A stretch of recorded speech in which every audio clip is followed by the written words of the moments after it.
Hi, I'm Will. We're in the beautiful Glenworth Valley, back in the TRAKKA motorhome.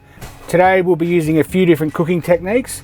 We're going to fry, we're going to toast, we're going to warm, and then we're going to put together a beautiful halloumi sandwich for you. We'll be using Swiss brown mushrooms, avocado, halloumi, and some caramelized onions that we're going to whip up on our beautiful diesel stovetop. First thing we're going to do is we're going to turn on the stove. We've got heaps of bench space here, so I'm just going to put our bread over to the side because we'll toast it just before we put our sandwich together. We've got our pan for our onions on the stove, and while that's heating up, I'm just going to slice them all up.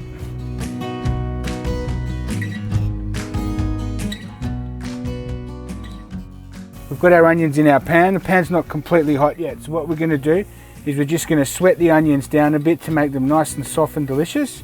And as the stove heats up, the left hand side is hotter than the right hand side, so if it does get a little bit too hot, we can just move it over to control the heat.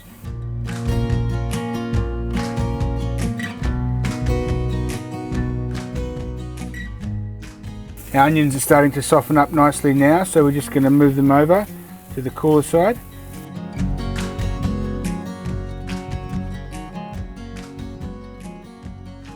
Now our onions have got a nice thick consistency, a little bit jammy. We're going to pour them into here.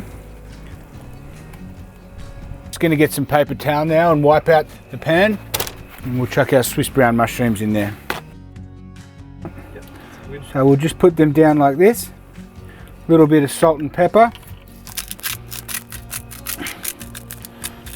and we'll watch the moisture come up through as they cook.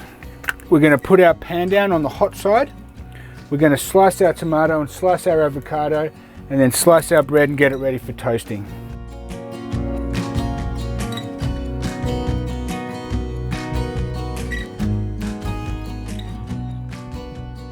You can see our mushrooms, the liquid starting to come through there, so we're just going to turn them over. So we're going to toast directly on the right hand side here. We're going to use a silicone liner to lay on the base, which you just wipe down, less washing up, convenient, great product.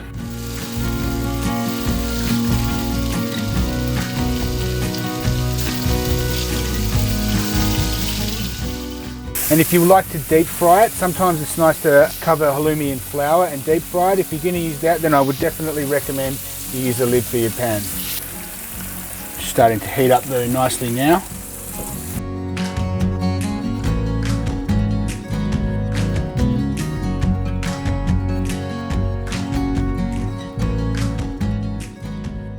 It's really great to have all this extra bench space when it comes to plating up things like this.